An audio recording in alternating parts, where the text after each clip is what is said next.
What screams, "This is a scam"? Sadly, my elderly mother almost fell for this a couple of years ago. Someone called claiming to be my brother and told her he was arrested for rear-ending a pregnant woman. And if his voice sounded different, it was because they knocked out all his teeth. He said he needed just over $10,000. She was literally walking out the door to go to the bank when my brother walked in the door. And yes, my brother being arrested would not be a surprise. Edit: my mom did not tell me about this for about 6 months. It came up after she called me because she gave out her banking info over the phone. I spent some time explaining to her that seniors are a target and if it's not someone she knows to just hang up. That's when she told me about this call from my brother. Needless to say, I now manage her finances. I get these calls on my work phone, which has no car associated with the number. I've learned a couple things from these callers, except what a extended car warranty means, lol. For one thing, if you answer by introducing yourself like your name and your job position, the line will go silent for a few seconds and hang up. I got a real person right away once. After they got started, I told them it was my work phone and it went dead silent and they hung up. They realized they fucked up and bailed. Another time I decided to see what would happen if I did choose to be connected to a real person after the automated message. Guy picks up and first thing I hear is a bunch of background noise, followed by a thick Indian accent. I figure it's some sort of scam call center or something, I don't know. The guy starts talking, saying how he has to verify my information, but he doesn't give me a single indication that he has my information. I've been working as a contact tracer during the pandemic and I always have to prove in some way that I am real by sharing a little bit of information that I have. This way I make sure I'm calling the right person. I kept trying to tell the guy that I needed something from him to know that it was real, or at least he was trying to reach the right person. He couldn't even say "Are you Mr. Smith?" or whatever, lol. I tried to explain how it should work, but he was very insistent on getting my info without giving anything. I got fed up with him and cursed him out. People like him are part of the reason why I have trouble connecting with people that I need to talk to so that I can help them deal with the pandemic. Good day and Happy New Year, AM Prince Henry Charles Albert David, Duke of Sussex, England. I'm into orphanage home helping the less privileged ones all over the world, but now I will like to invest in your country with the sum of GBP 40 million British pound. I'm seeking for your assistance to receive the funds until I come over to meet with you. This money was given to me by the British Red Cross Lesotho Fund. I'm contacting you based on trust. All I need from you is your cooperation, honest and confidential. After you receiving the funds, 25% will be taking as your own share, 5% for every expenditure, while the remaining 70% for me. But my question is, can I trust you? Because I'm a very busy person. Please reply for more details if you are interested.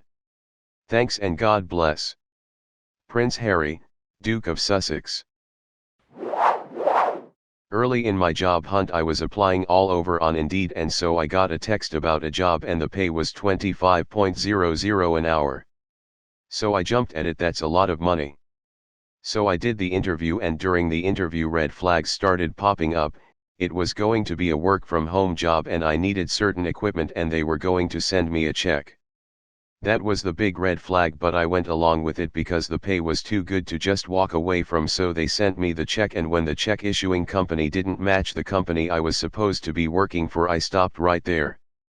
I tried to contact the postmaster to report fraud, but frankly it was too much bureaucratic red tape and not worth my time, so I just dropped it.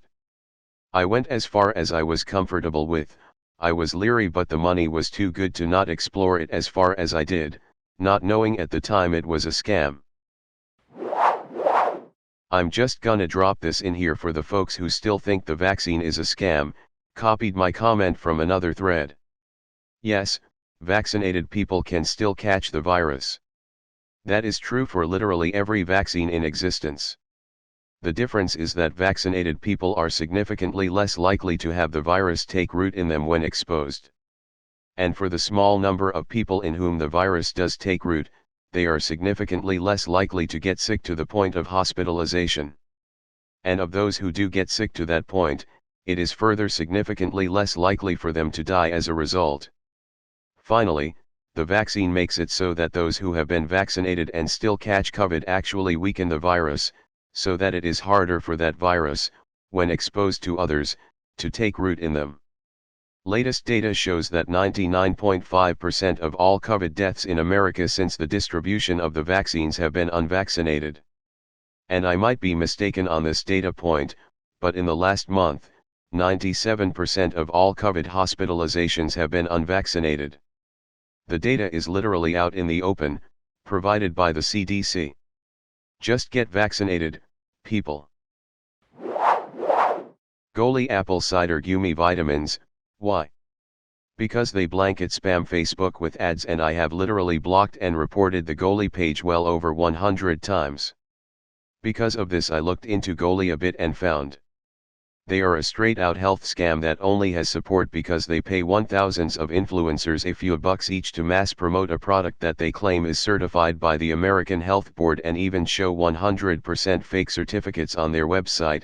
On top of this, they refuse to release the clinical studies they claim their products went through and are facing a lawsuit for continuing using of footage from talk shows like Ellen without permission. I also read, not 100% on this, that they were caught providing customers' private information to a secondary distribution company. Basically, you try to place an order, fill in details but get diverted to another site when you try to purchase just to be forced to re-enter all your details. Yet after all this they are still operating and releasing new products that are the exact same as their gummies they wear suit over with a new label. If this doesn't scream massive company scam, I don't know what would. An online blog that starts somewhat like this. My husband is getting really mad at me because all I do is shopping, but I just can't help it because I lost so much weight that none of my clothes fit me. Of course I need to buy many new clothes after losing so much weight. After a couple of paragraphs talking about the insane weight loss, they then tell you about how they tried many different things and diets which all failed horribly, then tell you about how the last one they tried is the method which, at that point in time, was the most scientifically backed up and proven method of weight loss that is also scientifically proven to improve overall health, and then they'd talk about how it worked at first and they had the JoJo effect. BC, that method is bullshit without giving you any sources disproving the many studies done by scientists and doctors. Then they'd claim that with the help of a doctor you've never heard of and can't find anything about, if you Google search that particular doctor, they found the ultimate solution that is so much better than anything else, is supposedly foolproof and apparently works for anyone. They'd claim that the reason you don't know about it is BC doctors all over the world keep it secret to earn money out of your obesity. And then after a few paragraphs of either pseudoscience or scientifically correct stuff that most people already know, they'd try to sell you some sketchy product that cannot be bought at any stores and can only be purchased through their web store.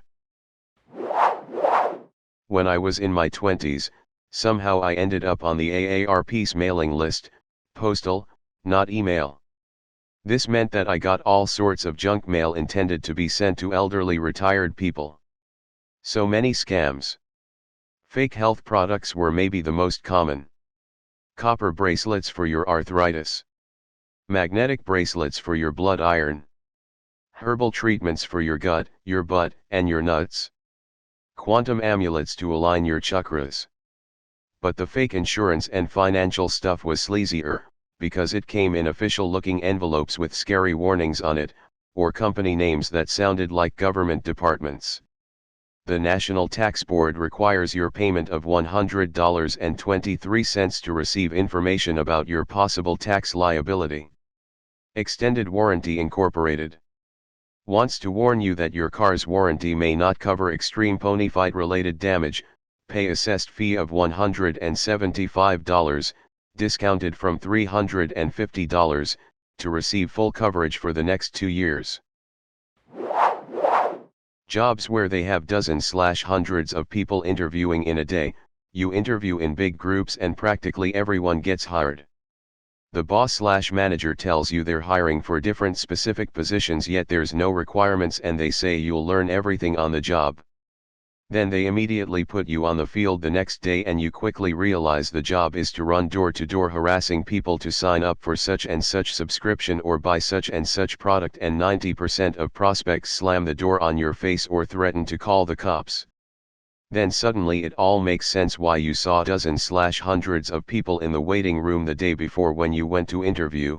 They have massive turnover rates because the job is absolute bullshit and most people sniff it out in the first week. Ultimately, I'm at a point in my life where I'm content being alone. I want to live my most meaningful and fulfilling days however I see fit, as I have enough self-awareness to acknowledge that I'm simply not interested in being in a meaningful romantic relationship. For a decade, I had to slowly learn to value my freedom, making decisions for myself, and become accountable for my own actions and committed life goals. Besides, too often I've seen people who go into a committed relationship on the grounds that their partner completes them. You need to be a whole, happy person on your own terms before sharing your life with someone else. 28-year-old male who just found out last year to be on the autistic spectrum, replying, "I don't think I'm a viable option to be participating or even making myself available to romantic relationships. Gaining/adapting to new life experiences is difficult sometimes and I rather do it at my own pace rather than to fail live up to somebody's expectations. My self-esteem isn't always so great, so gaining a romantic interest only to be given up on would only kick it down. That's why I rather go for friendships if I like an individual, as I don't feel the burden to live up to expectations to be weighing as much. But it has to be met with reciprocity. I'm done with one-sided communications. I'm not very attractive or sociable, also low self-esteem. I grew up overweight, bullied, and depressed, so how I look now doesn't matter. I've lost a lot of weight since graduation, met some nice people online, and was sucked into my hobbies to the point of dependency. I had a date that was going very well, and then she left after seeing my house. When she saw I had a spare room full of Lego boxes, Pokemon games, and Japanese toys from a show I watch, she left. She wanted a man, not a boy. I cried for so long after that incident. I never dated after that night. Since then, I've cut off almost all social interaction besides childhood friends, family, and co-workers, in that order. I was deeply, head over heels, absolute soulmate in love with my ex. He would purposefully ruin things as soon as we were comfortable and happy, pull away, come back. I have cried every day about it for 4 months. I broke up with him. He refused to even want to be happy, he just couldn't do it. There was never any cheating, but it was so much heartbreak and drama to constantly start to be comfortable only for him to go out of his way to ruin that. He wasn't ready, he couldn't deal with it. I couldn't handle it, so I walked away. It hurts more than anything else I've been through, and my heart still has some sort of calm permanence to it when I think about him. But we drive past each other daily and we haven't spoken in 4 months. I moved states and gave up my entire life and everything I had ever known to support him when his dads were dying, 4 months apart this year, but it never got better. He didn't want to be happy, he didn't want a healthy relationship, he wanted things the way they have always been for him.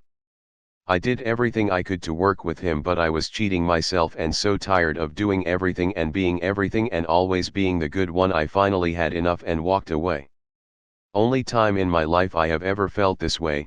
It took me 2 entire years to move past being just his friend because I was so scared at how deeply I felt for this person after being in a seriously loveless abusive marriage for 3 years between meeting him and marriage ending. He was also in an abusive marriage most of his life.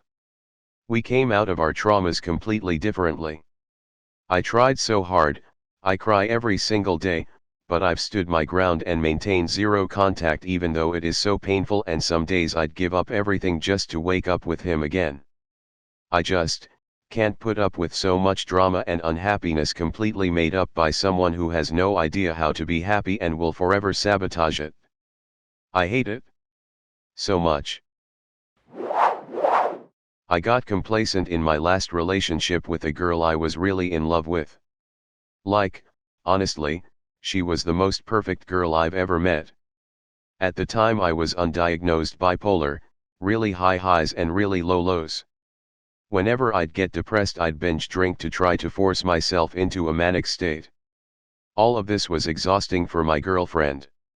She kept insisting I get help, but when I was really depressed I would just feel like I was being attacked, and when I was really manic I found it impossible to believe I could be wrong, like my ego was simply untouchable. We argued a lot. When I would be neutral I would commit to going to a therapist, but I was scared they would actually find something wrong with me or make me stop drinking, my strongest coping mechanism and addiction, so I never went. Ultimately what ended up happening is that she kept putting distance between us, and since I wasn't capable of blaming myself, or refused to, I assumed she was cheating on me.